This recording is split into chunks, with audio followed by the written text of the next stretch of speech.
Good evening everyone. LRC के जितने भी छात्र हैं, एलआरसी से रिलेटेड एक और नए वीडियो में आप सभी का स्वागत है।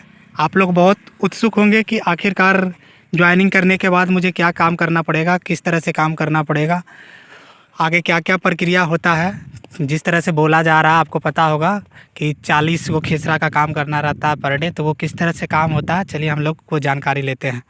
उससे पहले हम लोग देख लेते हैं जो कि डिपार्टमेंट के द्वारा कल जो नोटिस दिया गया है पीडीएफ, उसको थोड़ा सा देख लेते हैं। उसके बाद हम लोग देखेंगे कि आखिर किस तरह से वर्क किया जाता है। ये लेटर आपने देखा होगा और आई होप आप लोग पढ़ भी चुके होंगे ये लेटर, लेकिन इस लेटर में एक लाइन लिखा हुआ है, नीचे मैं आपको दिखाता हूँ।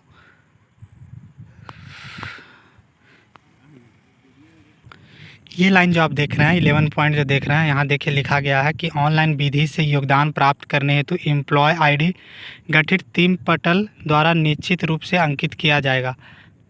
जो आप ये एम्प्लॉय आईडी दिख रहे हैं, यही एम्प्लॉय आईडी आपको जनरेट करके मिलेगा, जो कि अभी मैंने दिखाया था स्टार्टिंग में। वहाँ पे आपको एंट्री करना पड़ेगा, तो वो भी मैं दिखाऊँगा अभी किस तरह से आपको एंट्री करना पड़ेगा। और ये 15 पॉइंट देखिए, प्रत्येक जिला में पदस्थापित नवचयनित अभ्यर्थियों की संख्या एवं सूची के अनुसार प्रत्येक टेबल पटल हेतु प्रत्येक दिन के लिए संख्या एवं क्रम एक दिन पूर्व संबंधित कार्यालय द्वारा निर्धारित किया जाएगा। मीन्स ये प्रक्रिया जो है वो कम से कम हो सकता है 1 सप्ताह तक चले ज्वाइनिंग की प्रक्रिया, और हर एक दिन इन लोग को अपडेट देना पड़ेगा। तो अब चलिए हम लोग जो मुख्य पॉइंट हम लोग का वीडियो बनाने का उसको देखते हैं। तो ये ऑफिशियल वेबसाइट है directorate of land record and सर्वे का, इसी पे आपको वर्क करना है। आप यहाँ देख रहे हैं, ये जो नोटिस में जो बात किया गया था R2R पर्सनल मैनेजमेंट सिस्टम, ये उनके लिए है, ये डिपार्टमेंट का जो हेड है उनके लिए है। और ये जो आप सेकेंड ऑप्शन देख रहे हैं भू सर्वेक्षण, इस पर आपको क्लिक करना है और इसी पे आपको काम करना है। जब आप इस पर क्लिक कीजिएगा भू सर्वेक्षण पे, तो इस तरह का आईडी ओपन हो जाएगा, जिसमें कि आपको आप देख रहे हैं यहाँ पे यूज़र आईडी और पासवर्ड और फिर कैप्चा डाल के आप लॉगिन कर सकते हैं। तो चलिए मैं दिखाता हूँ आपको लॉगिन करके। इसी यूज़र आईडी में आपको अपना एम्प्लॉय आईडी जनरेट करना है। आपको जो एम्प्लॉय आईडी दिया जाएगा ज्वाइनिंग के बाद, वो जो मैंने अभी दिखाया आपको स्टार्टिंग में, वो आईडी यहाँ पे पुट किया जाएगा और उसके बाद आप अपना पासवर्ड क्रिएट कर सकते हैं। उसके बाद लॉगिन कीजिएगा। तो मेरे पास एक आईडी उपलब्ध है, तो मैं आपको दिखाता हूँ कि उसके अंदर आपको क्या क्या काम करना पड़ेगा और किस तरह से काम करना पड़ता है। जब आप लॉगिन कर दीजिएगा तो आपको इस तरह से ओपन होके आएगा। जब आप यूज़र आईडी और पासवर्ड डालिएगा तो इस तरह का इंटरफेस ओपन होके आएगा। ये डेस्कटॉप मोड में जब आप लैपटॉप में खोलिएगा तो ज़्यादा बेहतर तरीके से दिखेगा और भी सारा डिटेल दिखेगा। इसमें बहुत सा डिटेल जो है मोबाइल में वो हाइड हो गया, लेकिन जो बेसिकली जो आपको काम करना है वो मैं दिखा देता हूँ। आप यहाँ देख रहे हैं, सबसे पहले आपको इस एंट्री पे क्लिक करना पड़ेगा। जब आप एंट्री कीजिएगा तो इस तरह से प्रपत्र 2, 3, फर्स्ट, सेकेंड, थर्ड ओपन होगा, जिसमें कि आपको काम करना पड़ेगा। आप यहाँ देख रहे हैं डिस्ट्रिक्ट का नाम आपका लिखा हुआ रहेगा, उसके बाद सर्कल लिखा रहेगा, मौजा, ये सब वगैरह आपको फिल करना है। रजिस्टर सीरियल नंबर वगैरह फिल करना पड़ेगा। उसके बाद नेम और खाता नंबर और खेसरा नंबर। इसी तरह आपको एक दिन में 40 खेसरा पे काम करना है और सारा कुछ अपलोड करना है। उसके बाद क्या करना है, अगर मान लेते हैं वो सब करने के प्रक्रिया में मान लेते हैं कोई गलती आपसे हो गया, कोई खेसरा का नाम वगैरह जो है, रैयत का नाम वगैरह गलत पुट हो गया, तो आप क्या कीजिएगा, एंट्री करने के बाद आपने सारा कुछ फिल कर दिया। उसके बाद फिल करने के बाद आपको इस रिपोर्ट वाले ऑप्शन में जाना है और इस पर क्लिक करना है। रिपोर्ट वाले ऑप्शन में जाने के बाद आप सारा कुछ डिटेल चेक कर सकते हैं। जैसे यहाँ देख रहे हैं सिलेक्ट मौजा वगैरह, यहाँ जो आप डिटेल वहाँ एंटर कीजिएगा, जो प्रपत्र फर्स्ट में एंट्री के समय जो आप जो डिटेल दीजिएगा वो सारा डिटेल आपको यहाँ दिखेगा, सारा कुछ दिख जाएगा। आप यहाँ से मिला सकते हैं कि आपके द्वारा जो अपलोड किया गया वो सारा डाटा सही है कि नहीं। अगर कुछ गलत हो जाता है, मीन्स नाम वगैरह गलत हो जाता है या फिर मौजा वगैरह कुछ गलत सेलेक्ट हो जाता है, तो उसके बाद क्या करना है कि आपको इस डिलीट वाले ऑप्शन पे आना है और जो गलत हुआ है उसको डिलीट कर देना है। और उसके बाद क्या करना है, इस अपडेट वाले ऑप्शन पे जाके उसको सही कर देना है।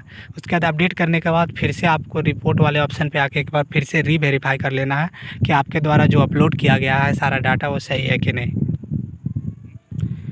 और इसी तरह आपको पर डे 40 खेसरे का काम करने का टारगेट दिया जाएगा और इसको आपको पूरा करना है। और इससे पहले आपको सारा कुछ ऑन पेपर वर्क करवा लिया जाएगा, उसी को देख के आपको सारा कुछ फिल करना पड़ेगा। तो पहले आप समझ जाइए, आपको रूम पे आके होमवर्क करना है और फील्ड में जाके क्लास वर्क करना है। इसी तरह से आपको वर्क करना है और जितना आप डिले कीजिएगा पर डे का आपको 40 खेसरे का वर्कलोड बढ़ते जाएगा। वैसे मैं इसका एक डिटेल वीडियो भी लेके आऊँगा किस तरह से सारा कुछ किया जाता है, लेकिन वो डाटा थोड़ा सा कॉन्फिडेंशियल है, इसलिए मैं सारा कुछ यहाँ शो नहीं कर सकता हूँ कि किस तरह से वर्क किया जाता है, क्योंकि उनका एम्प्लॉय आईडी है वो मैं शो नहीं कर सकता। और वैसे ज्वाइनिंग में कौन कौन सा डॉक्यूमेंट लेके जाना है उसका भी मैं एक ओवरव्यू आप लोग को दे देता हूँ। Document required at a time of joining in Bihar Amin. आपको 10th 12th एंड डिप्लोमा का जितना भी ओरिजिनल डॉक्यूमेंट है सब लेके जाना है। 10th का, 12th का, डिप्लोमा का जो डॉक्यूमेंट है आपके पास सारा ले लीजिएगा। 3 कलर फ़ोटोग्राफ चाहिए और ये जो 10th 12th डिप्लोमा का है सभी का 2-2 फ़ोटोकॉपी आपके पास होना चाहिए।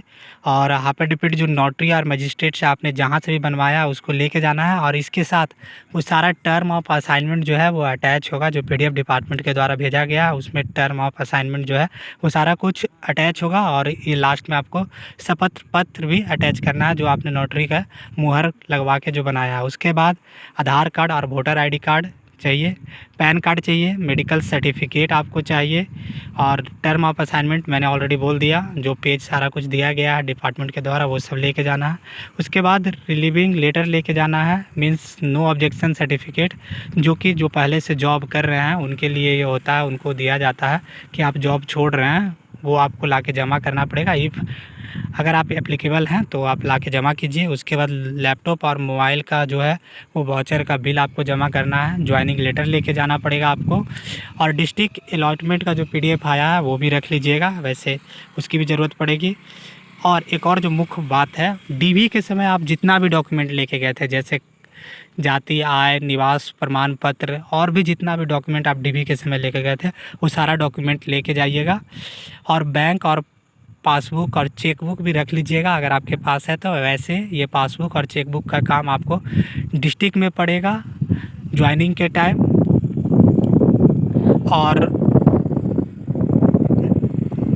और जो ऊपर मैंने भी आपको डॉक्यूमेंट बताया, इसके अलावा और भी अगर आपके पास इंपॉर्टेंट कोई डॉक्यूमेंट है जो आपको लगता है कि वहाँ लग सकता है वो सारा कुछ ले लीजिएगा। और अगर इसमें कोई डॉक्यूमेंट छूट गया है तो आप कमेंट में कमेंट बॉक्स कर दीजिएगा, जिससे कि और भी लोगों का हेल्प हो जाए। वैसे मेरी तरफ से नहीं लगता है कि इसमें कोई कमी है, डॉक्यूमेंट में सारा कुछ अपडेटेड है। वैसे जो भी इम्पोर्टेंट डॉक्यूमेंट है आप लेके जाइएगा। इसी तरह और भी जानकारी के लिए आप हमारे चैनल के साथ जुड़े रह सकते हैं। मैं धीरे धीरे सारा कुछ बताऊंगा कि हर एक, अभी आपने देख लिया भू सर्वेक्षण में आपको क्या काम करना है, उसके बाद और भी सारा कुछ दिया हुआ है यहाँ पे किस जगह पे क्या क्या वर्क किया जाता है और आपको कहाँ कहाँ वर्क करना है, वो सारा कुछ मैं आपको बताऊँगा अगले वीडियो में। इसी तरह का और भी जानकारी के लिए आप हमारे चैनल के साथ जुड़े रह सकते हैं। धन्यवाद।